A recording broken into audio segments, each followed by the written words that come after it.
Welcome one, welcome all, just outside of the funhouse. I am Uncle Salty. This is episode 82, and it's playtime. Yet another glorious day. I've returned from the movie theater where I just got done watching the Masters of the Universe movie. This episode is not so much a review of the movie, so much as it's me just giving you my thoughts on not just the movie, but a little bit of my entire 40 plus years of enjoying this IP. The movie itself is fantastic. Yes, fantastic is the word I would choose if I could only use one word to describe it. Now, I watched this movie 2 times. Watch it the first time, just sit back, relax, and enjoy the show. The second time, seeing it should be twice as nice. And it certainly was. But I went to watch it the second time just to see if I possibly missed anything during the first viewing. I also went so I could gather my thoughts in order to be able to know exactly what I wanted to say. And since I have just returned from the movie theater, I have it fresh in my mind. First off, this movie is 100% geared towards people that grew up as kids of the 1980s. This is the live-action Masters of the Universe movie we wanted to see in 1987. This movie is enjoyable on so many different levels. It has incredible action scenes throughout the entire movie. For me personally, it's like your 1980s toy box come to life. It tells a great story from start to finish, which is very important. It also has a great cast. Nicholas Galitzine gets you to believe he truly is He-Man, and plays a great Prince Adam as well. Camila Mendes does a smokin' version of Teela. We also have this character right here, Evil Lynn, played by Alison Brie, and she does a great job in that role. This character right here is my all-time favorite action figure in the Masters of the Universe toy line, Trapjaw, and he is in the movie as well. And it's a fun character to see on screen. We also have this guy right here, Skeletor, played by Jared Leto. And a little ironic that Jared Leto's best acting job is a role where you don't even know it's him. But he does do a super job playing Skeletor. But for me personally, my favorite character in the movie is this guy right here, Man-at-Arms. Idris Elba does a phenomenal Man-at-Arms. And for me, this character is the highlight of the movie. Just a phenomenal job. So if we have a great cast and we have a great story and we have seemingly everything going for this movie, it has great pacing as well. There are no lulls in the movie whatsoever. It's paced very, very well, and you know, you're entertained throughout the entirety of the movie. So this is after the second weekend of the movie being out, and if you've paid any attention to this movie at all, you'll know that for whatever reason, it is doing miserably at the box office. I have a few reasons why I believe this is the case, and we'll get into that momentarily. But me personally, I believe that this is just a movie you can go to and be entertained for over 2 hours without having to invest any more of your time, unless, of course, you want to. There are 3 post-credit scenes which leads everyone to believe that they're going to put out sequels to this movie. I personally do not feel that this is going to happen, however.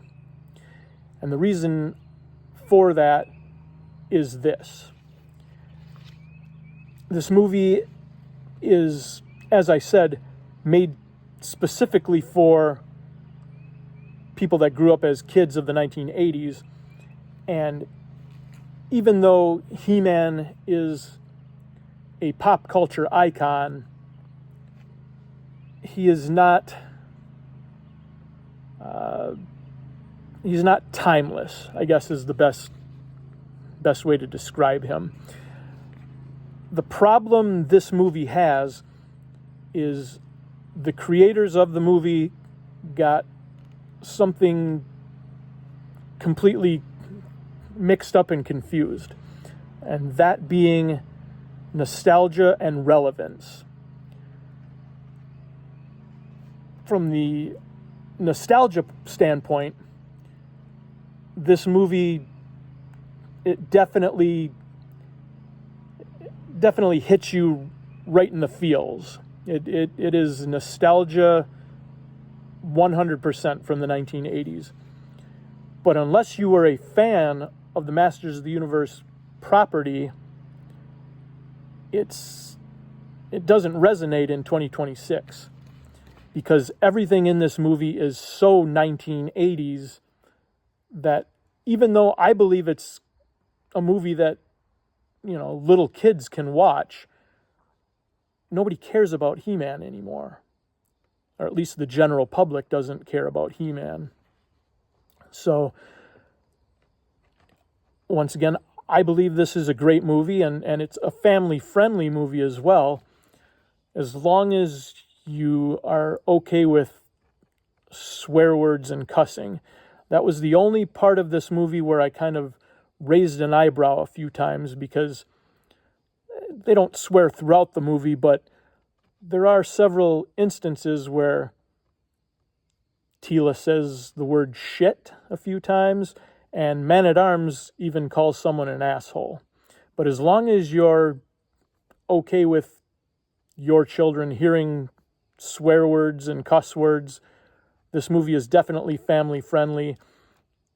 It, as I said earlier, is action-packed throughout the entirety of the movie.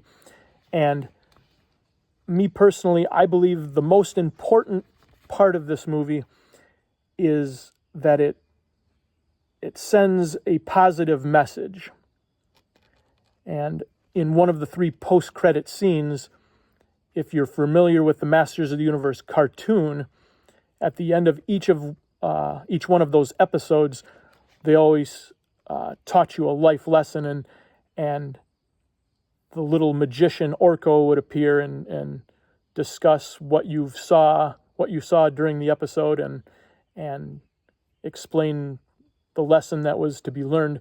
And they did this at the end of this movie. So kudos to them for doing that, because I believe this movie does have, it sends a positive message.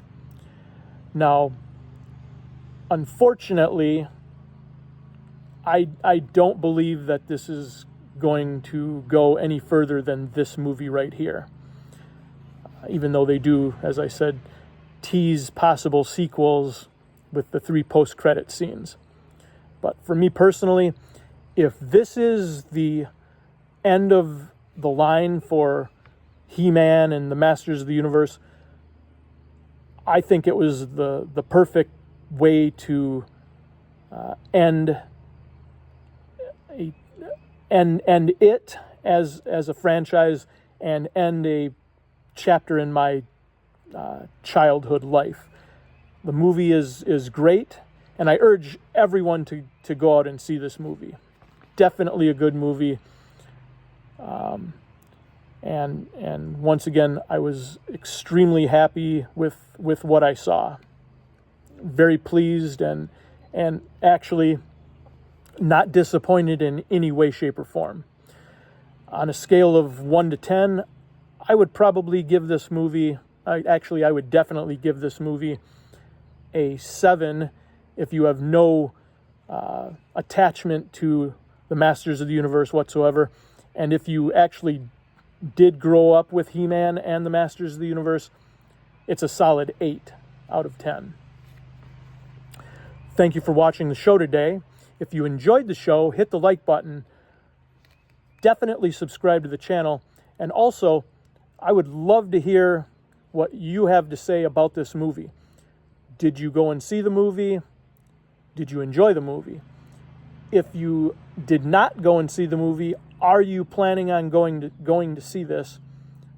Did anything that I say during this episode get you to possibly want to go see this movie? So definitely message me in the comments.